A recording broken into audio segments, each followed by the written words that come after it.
Welcome to Leadership Development News, Profiles and Practice of Top Performers. I'm Dr. Rowan Adler, Dr. Kathy Greenberg, and myself. We are celebrating our 20th year starting now.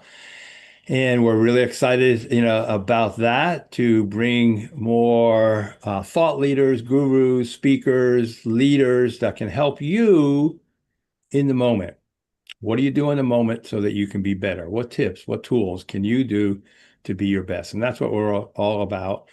We love the research and the practicality of emotional intelligence, so we often talk about that.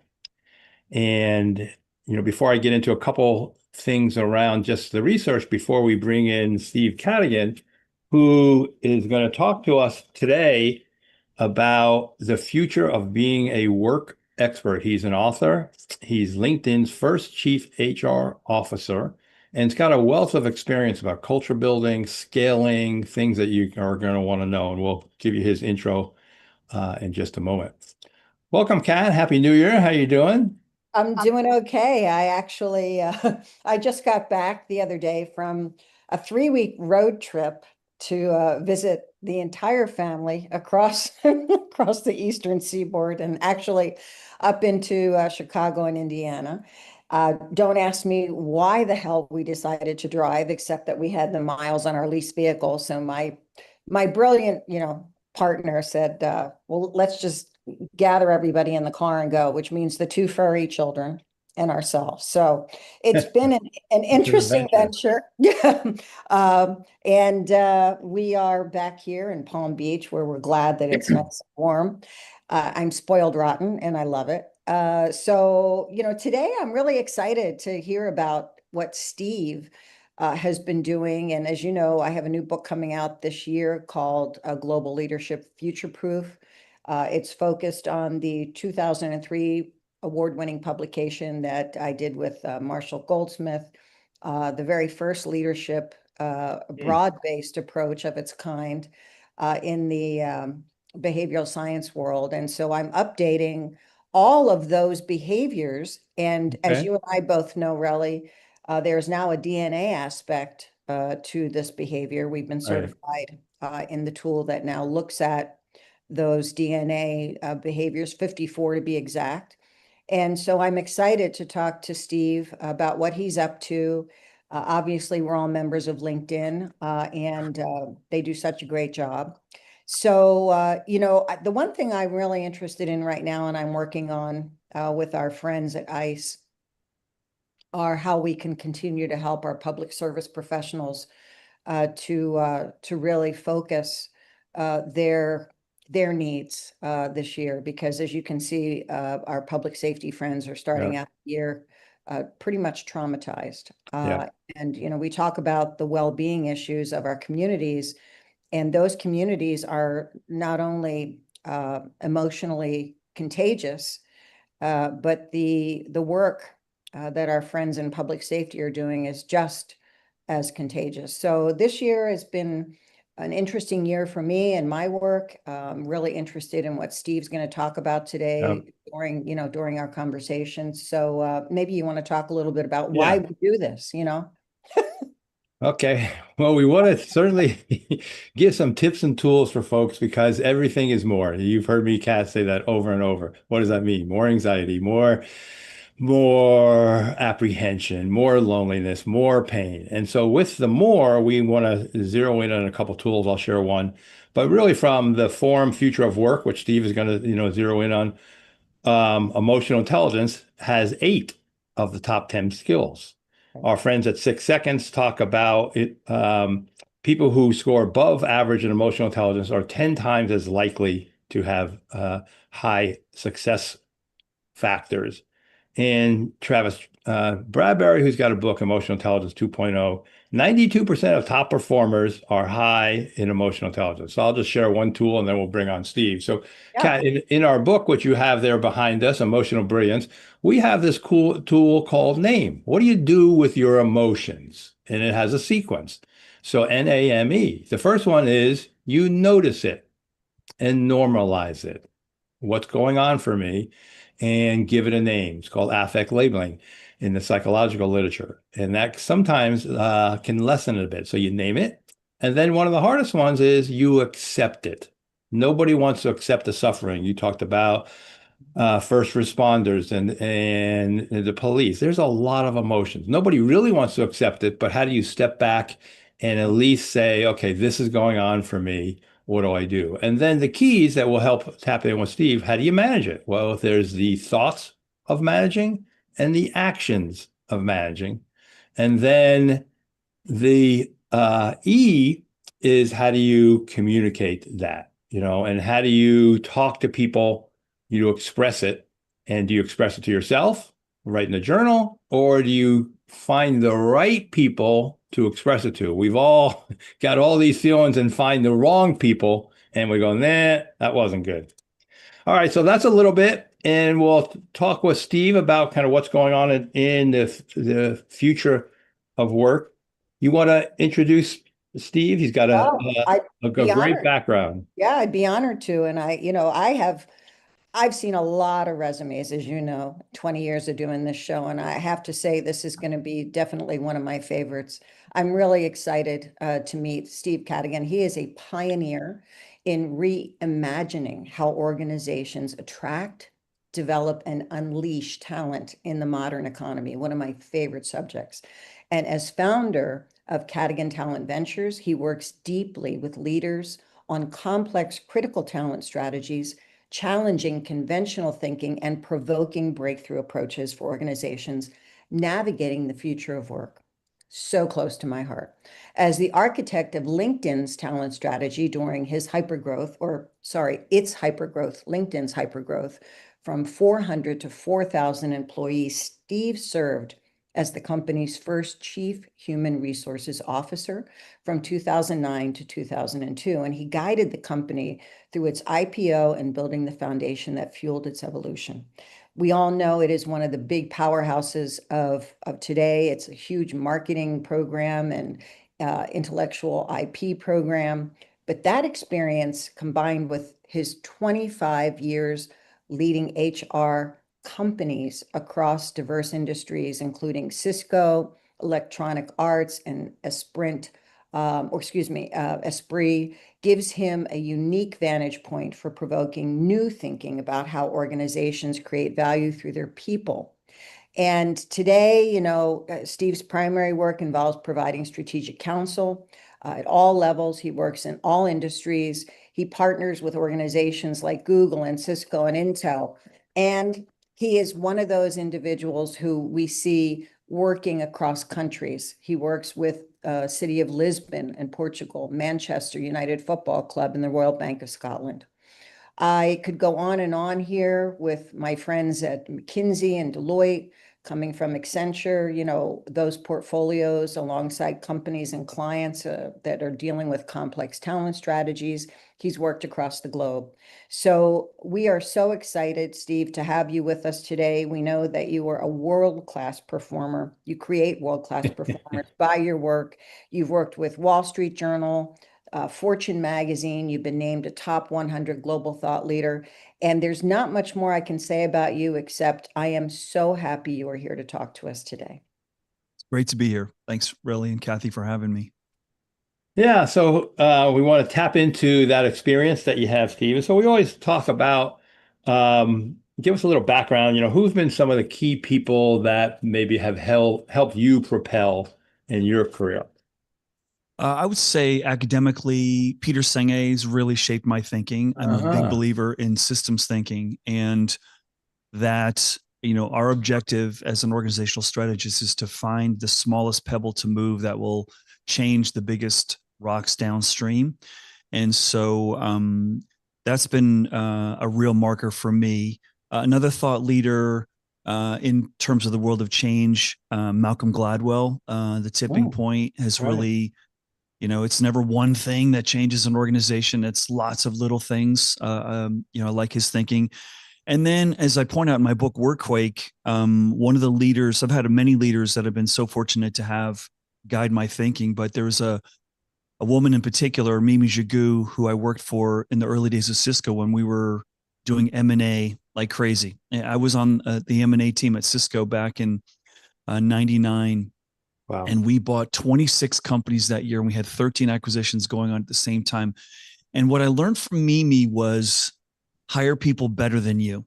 And we've all heard that. And I don't know how many of the listeners have faced that, where their boss says, hey, you need to hire someone better than you. It is very intimidating. It can be perceived as threatening if you've not done that before.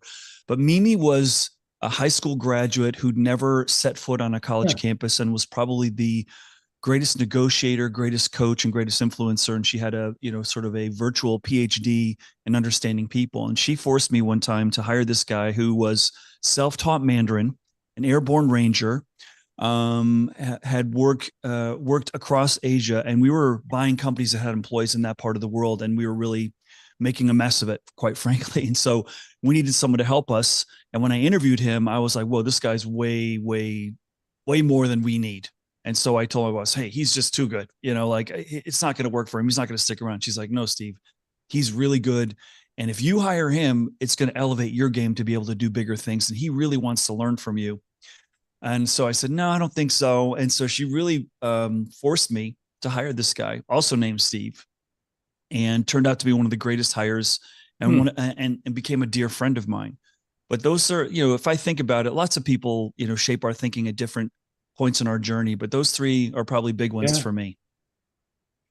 Well, as we're talking, a couple of things the audience would probably love to know about you and how you became who you are, is that you grew up, I guess, living in Singapore and Canada. I guess you're currently now in the California area. And, obviously, this book, Workquake, which is subtitled Embracing the Aftershock of COVID-19 to Create a Better Model of Working, which has become a #1 Amazon hot new release. And, really shares some contrarian perspectives on workplace evolution. So we're going to talk about some of those contrarian concepts.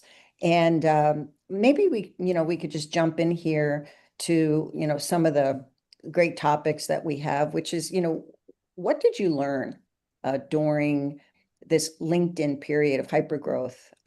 Because I know I lived through that myself. In fact, when we published our book, Emotional Brilliance, I had about 1 million LinkedIn, I guess, friends. I don't know how you Connections.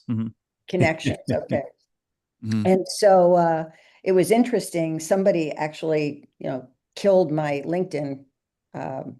They got in there and I don't know what happened to it, but it got fractured and I had to rebuild it. And, it's a meaningful process, right? LinkedIn is one of the most known ways of connecting with people. And it's such a powerful program. So tell us a little bit about the things, right, that you learn there, and what can we learn from the things that you have understood that have benefited most leaders and workers navigating this future of work? Sure. Well, so many things, Kathy, but honestly, that probably the first one was at no time in the early years. And I joined LinkedIn when they just celebrated their 5th birthday. Right. So we had about 400 people, 5 years old.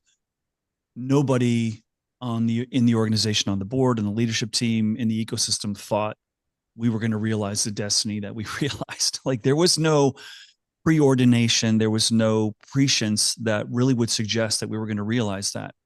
And probably one big lesson that I'll start with is, if you were an investor looking at LinkedIn's opportunity, there's no way that you would have doubled down on the leadership team.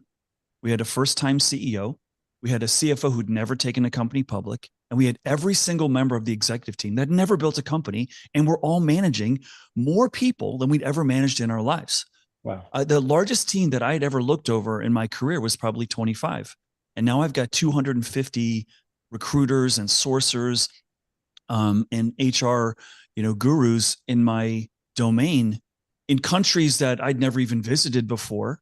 In the time that I was there, we went from 400 to 4,000. This is 4 years, okay? Just shy of 4 years. 400 to 4,000 employees, 2 countries to 17.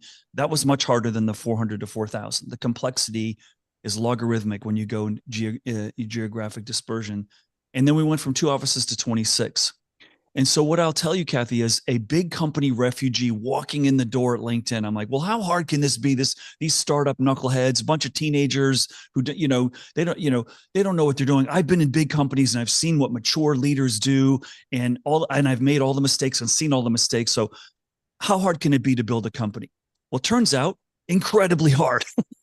That was the one mistake that I made in evaluating this opportunity for me, was that I'd always managed human resources based on what someone else built. Okay. So that's what you do in large organizations. You tune and you fine tune and you adjust, but I'd never built something from nothing. And I was the first full-time HR hire. Wow. They had a bunch of contractors who were doing recruiting and some other people helping with benefits. And we're probably breaking laws, all over the place unknowingly and unintentionally.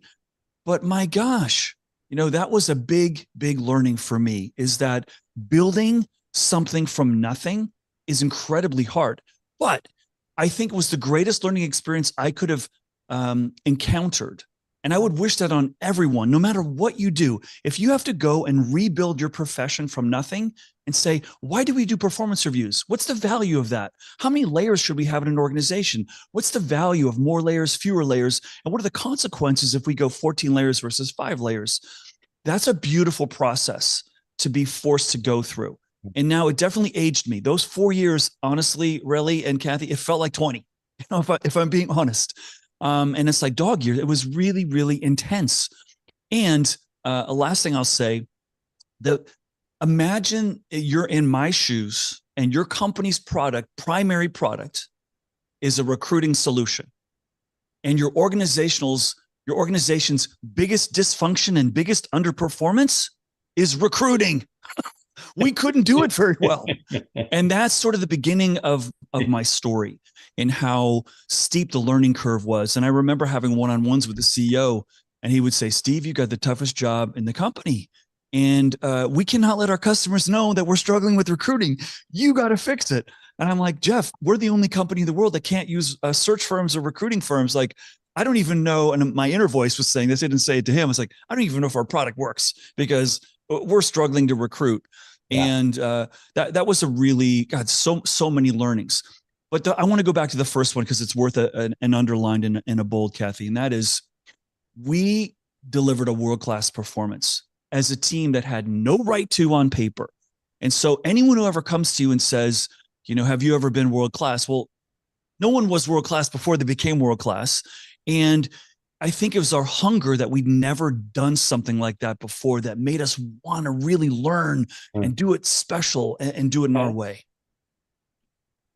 I love the passion there. I really love that passion. Thanks. So Steve, we're going to take a break, but then I think you tapped on so much there, and going back to what we talked about today, everything is more. So during the break, I want you to kind of think about this, because 2 things. One, how did you manage yourself in all those moving parts? And then what's the 1 or 2 tips in managing others? So we'll get kind of both sides of those when we come back. Great. Sounds good. I'll take us to a break real quick here. So for those of you who are listening, you're not going to want to miss a moment of today's show. So come right back. You're listening to Leadership Development News.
Welcome back to Leadership Development News. We're talking with Steve Cadigan. You can get a hold of him at Steve, Steve, Cadigan, Cadigin.com.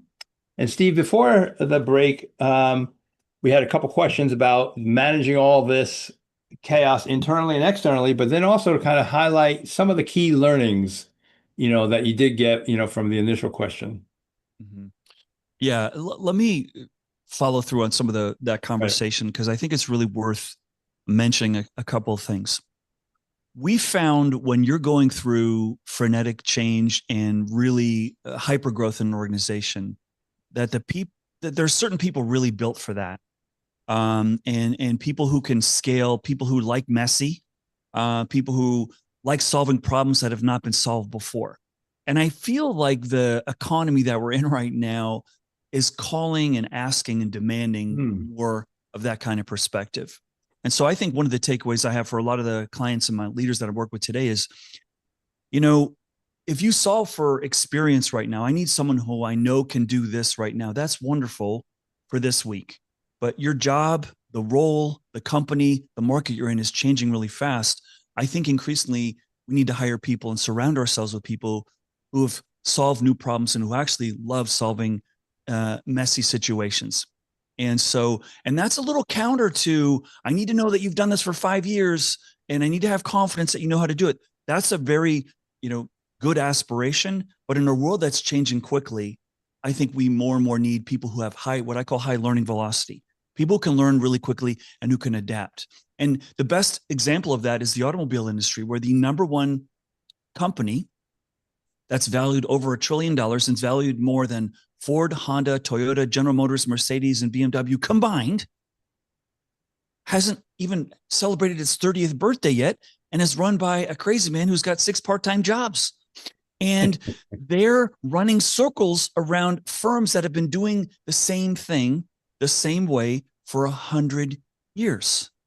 And that's a very potent, I think, canary in the coal mine to show us that deep experience and muscle memory may not be the advantage it used to be today. In fact, new people with new ideas from new industries and different ways of solving problems could be a real superpower. And that's so counter to, I need to hire people with deep experience, because I need to surround myself with people who are solving problems differently. And I think that's a big lesson that we had at LinkedIn, building a new industry, there wasn't a reservoir of talent of people who built a LinkedIn before because it hadn't existed. So we kind of had to make it up. And in putting people, and this is a big point, and I'm curious to have you react to it, putting people in roles that they've never done before. Yes, it's scary, but it unlocks, I'm telling you, it unlocks energy and excitement. And if you ask any executive today, what was the biggest pivotal moment in your career arc? Yeah. They will always say, somebody put me in a job I didn't think I was ready for, and it was really scary, and I didn't think I was equipped, and I was being set up to get terminated, and I solved it, and it was great. And so then my question after that is, so why are you designing to not let that happen in your company? Why are you designing to block it? You can't do another job until you've done this for 3 years. Then you can apply to a different job.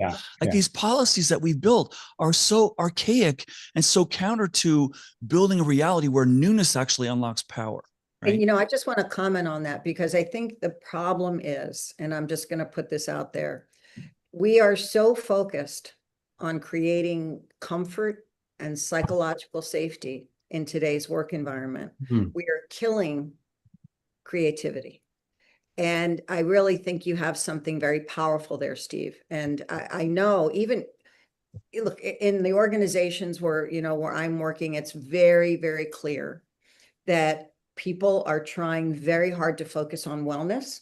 And as a result, they are avoiding any kind of tension, any kind of conflict. And they're also relying on things like AI much more than they should be, because they're trying to offload some of those administrative tasks that create that stress. So you're really onto something here. And I am a firm believer in what you just said. So you got some fans here. Yeah, I 100% agree with what you said, Kathy, that creativity is under attack. And why so many people are choosing to defer to AI for some of these things. It breaks my heart. And AI, I think one of the biggest mistakes we're making, and I've listened to a bunch of your episodes, and you've gone into some real great experts on AI. So I'm not an expert, but I think I'm an expert on the collateral damage that AI is causing in cultures and organizations. And one of the biggest ones is presuming that we should treat AI like every other software and technology implementation, which is let's use it to have our people do more, go faster, and cut costs. AI can deliver that. And that's the biggest headline right now. Job reductions, people, whose careers are threatened. But we see very few stories where people are saying, I want to unlock AI to turn my people into superpowers, to allow them to achieve more, to have a more enriching experience, to feel like they can contribute deeper, and for us to open up new markets and grow the top line. Why so many people are using AI to go right to the, race to the bottom. Let's cut expenses, burn people out, make them more anxious. I don't understand. And my confidence is not very high, especially because here it is, 2026, we're recording this episode. We haven't even solved email yet.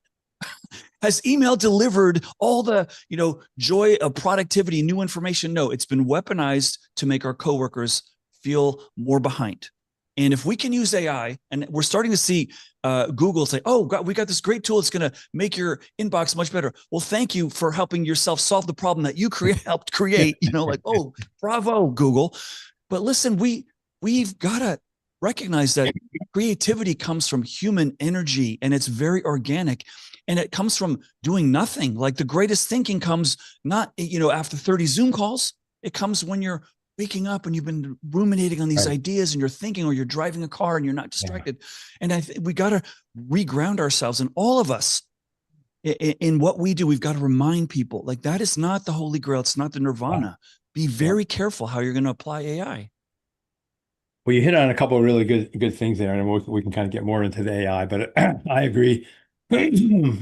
So with AI, we've outsourced our thinking. So that's something that I say in my talks and writing. We don't like to think. We don't like to think hard. We don't like to think long. It's too hard. And you just said we're not reflecting.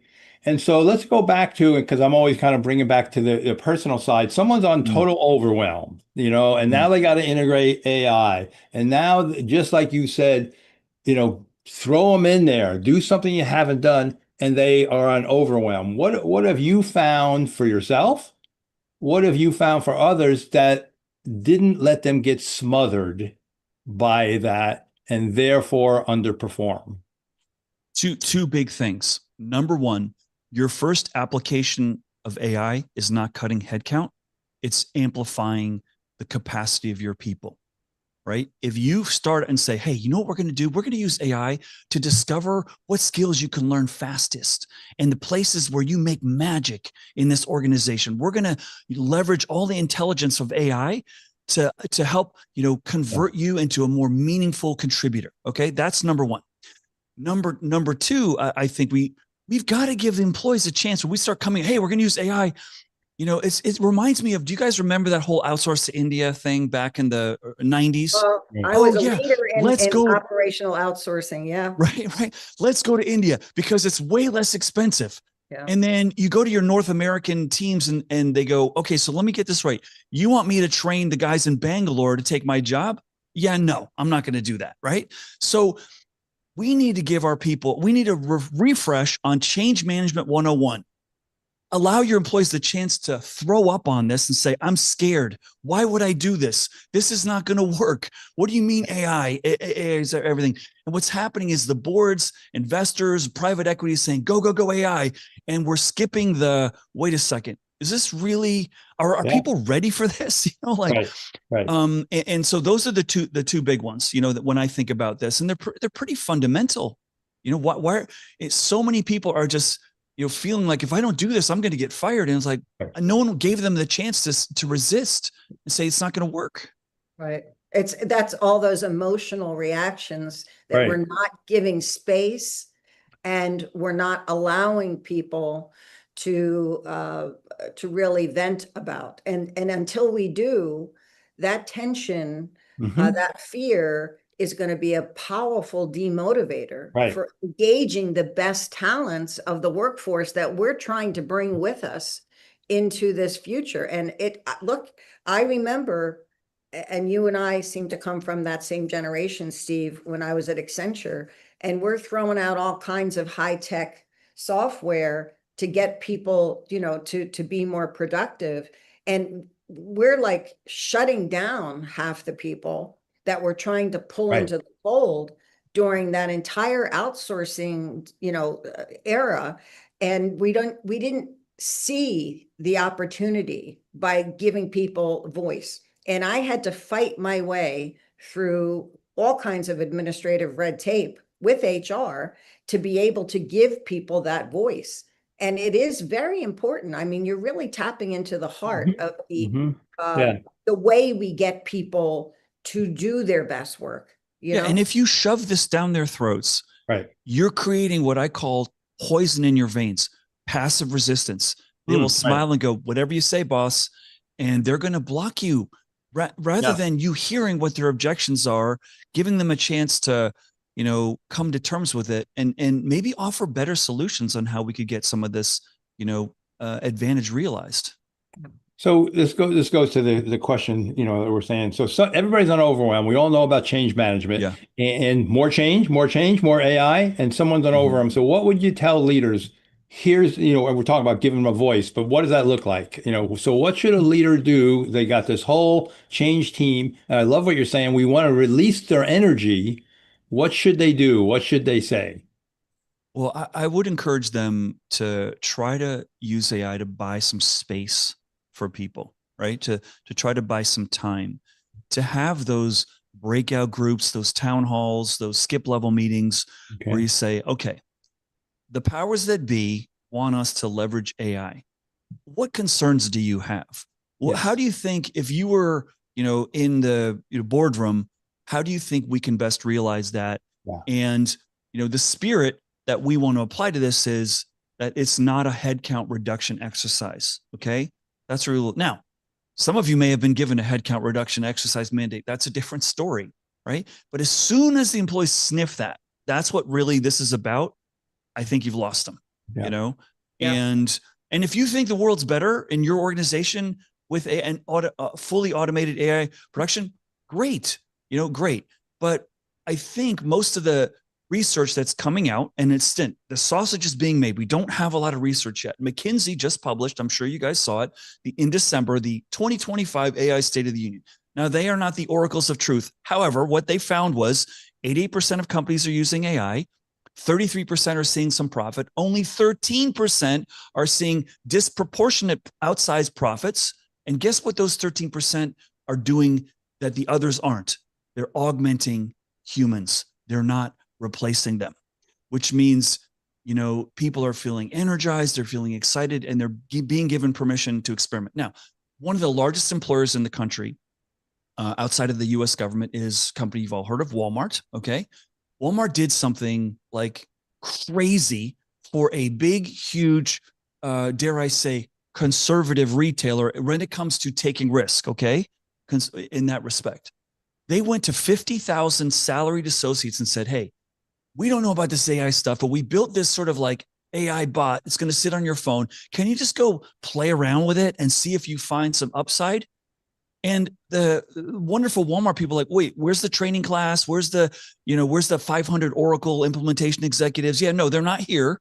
We're just going to give it to you and you experiment. And maybe you can delight customers with it. Maybe you can have a better staff meeting. Maybe you can have it take notes on your executive retreat. And so what started happening was people's like, what? You mean we could just take risks and play around with this? Never had they been given that opportunity before at that scale. And guess what started happening? Because I can see your heads nodding. It just started exploding with all kinds of positive, exciting results. So much so they doubled down and gave it to another 50,000. Now, if Walmart can do this, take an experiment, okay? And that's where we're at right now. This is why there's no game plan for this moment, right? Where we've got all kinds of, we haven't even talked about the changing psychology of the workforce and people not staying in jobs as long as they used to, and the need for new skills faster than any time in history. We haven't even talked about those things. But if you've got a culture that can experiment and you're giving people permission, I think your odds of being able to Oh, yeah. realize disproportionately positive Yeah. outcomes are going to rise. Let me give you an example. So there's an AI software that I'm involved with for our National Command and Staff College called Magnus One. And again, it's right now for the public safety community, first responders. And so we have built an engine that has 11 different, we'll call it funnels for things that are necessary. And they're necessary in any industry. So financial welfare, family welfare, relationship welfare, emotional welfare, occupational welfare, right? All the factors, and there's 11 in total. And my job is for the emotional factors and leadership factors. We just found out, and I won't name any names, but what we've actually created is an opportunity to save lives. We had a young guy gets in there and he says, I'm having trouble at work. My wife is about to leave me. We're having financial difficulties, and I have suicidal ideation. I need help. And this Magnus One fed him 3 solution sets. It sent him for help in financials. It sent him and his partner, list of people in the area that could help them psychologically, counseling. And then it helped him to find a community within his community to talk to about what he felt he was suffering from. And this guy talks about this, and he goes, to different agencies and shares his perspective. But mostly what it demonstrates here is that you give one person an opportunity, like you just shared with Walmart, just to play around with the system, and they'll go to the heart of their problem, and they will look for how to solve that problem, because humans know what they need. And this is just one little miraculous story of how when you do AI right, it can save lives. So we're going to go to another quick break. And Steve, I know we have so much more to talk about when we come back, but I'd love you to talk a little bit about your book, a little bit about what you're doing to accelerate change, and then whatever else you think our audience needs to hear about in the next, 20 minutes that we have left. So don't go away. You're listening to Leadership Development News, and we're really excited to have our guest, Steve Cadigan. Come right back.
Welcome back to Leadership Development News.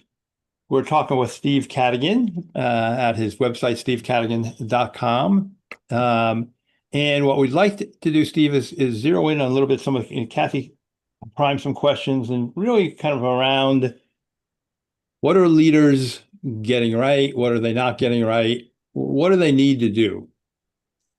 Well, one of the big trends that I think leaders are aware of more than any other, when I ask leaders, say, like, what's your biggest challenge? And they're like, Steve, it's really hard for us to hire people with the experience that we need. And worse, when we do find them, they just don't stick around, and that the data that we're seeing globally, every industry, every geography, is that the median tenure for people is declining, and it has been for the last 2 decades. And the pandemic accelerated that. In the United States right now, median tenure of all ages is about 3.8 years. That's how long people are staying in companies. And what's really uncomfortable about that trend is most leaders, myself included, were taught the teams that win are the ones that stay together the longest. Okay. That's the paradigm. Muscle memory, trust, pattern recognition results from teams that are together a long time. And so when I show people this data and I show them that the 20 to 35-year-old demographic is staying 2.4, that's the median, which means half the number's less. I mean, in Silicon Valley, where I've worked most of my career, we don't have 20-year anniversary celebrations with the chairman and their spouse. It's like 10 months, you're still here. Can I give you a hug? Thank you so much for being here still. And the tenure for a software engineer is about 1.2 years. So the question is, do you think this turnover trend is just a blip on the radar, that in 5 years, people are going to stay in companies longer? Does any leader today think that this is just an aberration, that once we solve that little skirmish over there in the Middle East and in Ukraine, things are going to calm down? No, nobody does. So every leader I talk to, 99.9%, say, yeah, probably tenure's not going to increase. At best, it will flatline like it is today. I said, okay, so therefore, what have you done to prepare for that? What have you done to say, I need to build value with people who are not here a long time? I've got to create a business. And where can we look for examples of that? Well, you can look at college sports, for example. Like the best basketball and football programs know their best player is only going to be there for 1 year. Yeah. And yet they've got to build a world-class team every 6 months. So what are they doing? Look, go find out what Coach K did in basketball at Duke, because he was the longest holdout. Loyalty is important here. And then he starts losing to Sister Mary School of the Basketball Challenged. And he's like, oh, I guess I better get with a one and done kind of program. So here's the comfort that I want to offer the listeners. If you believe, like I do and like most leaders do, people are probably not going to stay longer. Well, that's a problem, because all your benefits reward long tenure. There's more 401k, there's more vacation. Your entire comp structure, your entire organization talent strategy is built around tenure, produces the most rewards. If you know that's not realizable today, why are we still doing that? Right? And that's really like, whoa, I'm not excited that people aren't staying as long. I'm not thrilled about it, but I think I'd be naive and I'd be actually dishonest if I told you, oh yeah, you should really focus on retention. Now, I want my best people to stay a long time. So what do? You go and say, what businesses are building disproportionate value with people who are not staying a long time? Well, I don't know if you've heard of these companies, NVIDIA, Google, Microsoft, Apple, Broadcom, Intel. Do you know what their median tenure is right now? Some of the fastest growing, most profitable companies in the world that we can measure in the public domain, it's just shy of 4 years. So they're learning that cultures of adaptability and change, that people with new ideas and new experiences solving problems differently, is a superpower today. And that's probably, when I see what leaders are getting right, those are the organizations that are getting it right. I'm expecting you're not going to be here a long time. Last thing, and then I'll flip it over to you. I think the greatest leaders today are not the ones that say, we're never going to fire you. They're the ones that say, listen, this world's really unpredictable. I don't know if a customer is going to take us out next month, but while you're here, I'm going to make this the greatest job that you've ever had. And you may want to go, like, listen, I built LinkedIn. I had 3,600 people in 4 years in Silicon Valley, a career candy store. People are going to find something that pays them more or something that excites them more. So we would start our interviews by saying, when you leave, what do you want to be doing? And they would say, wait a second, you're doing my exit interview. We haven't even got a job offer yet. I'm like, but it's Silicon Valley. We know you're not going to stay. So let's optimize this for you and for us. How can we frame an experience that's going to be amazing? And that's what I would say for leaders, like start wrapping your head around that. So many industries, whether it's healthcare, education, have never faced the reality right now, which is talent can see more choice of where to go and what to do and how this company pays and what their benefits are. You can see more stuff out there to distract you, to make you feel like the background of Relly's picture is the reality. Green grass. There's more green grass out there than ever before. So you got to play expecting that and care about your people for the whole career, not just when they work for you. As you're talking, I'm thinking about the cost of creating one of those employees, because in my world, Navy Special Warfare, it takes $1 million to make a SEAL. In first responder world, it takes anywhere from $150,000 to $300,000 to make a police officer. And that's just, entry level, right? So when you are thinking about how these leaders are investing in somebody who's only going to be there 1 year, 3 years, 4 years, what is the cost, of getting them in the door and into a job? Just curious. Sure. Well, if you do believe the premise of this whole conversation, which is people generally are not staying as long as they used to, okay, then it's like, what's the cost of an unfilled position? What's the cost of one person doing 4 people's jobs? Because the company didn't prepare that people aren't staying as long, so they're not recruiting as actively. And so I think that's an invisible cost that's not always easily measurable, right? Like, just like both of you at some point had a customer that said, well, how do I know the value of your training is really worth it? Well, what's the value if we don't do training and people stay, and they're not evolving? So I think, if you believe that premise, I think it's incumbent upon you to just make people better while they're with you. And then they will become an angel on the outside saying, you know what? I did leave that sheriff's office after a couple years because they prepared me really well for something bigger and better, and you should go there, And so if you do it right, I believe you're going to create more angels in the universe. That's going to depressurize the sense of loss that you have. Oh my God, someone leaves. The other thing is, if you have a job that takes 5 years for someone to learn and then they leave after the 4th year, that's on you, because they're not going to stay 5 years. So you need to re-engineer work. But it does get to a deeper question, Kathy. For us to properly shift, right? I think so many of the architectures work, it's going to be hard and it's going to cost, and it's different, right? It's just different, right? Like I was telling organizations that are struggling with keeping up with new skills for their people. I said, do you agree that people need new skills faster than ever before? They said, yes, we do. I said, so who owns that? You, the schools, the government? Because nobody's owning that right now.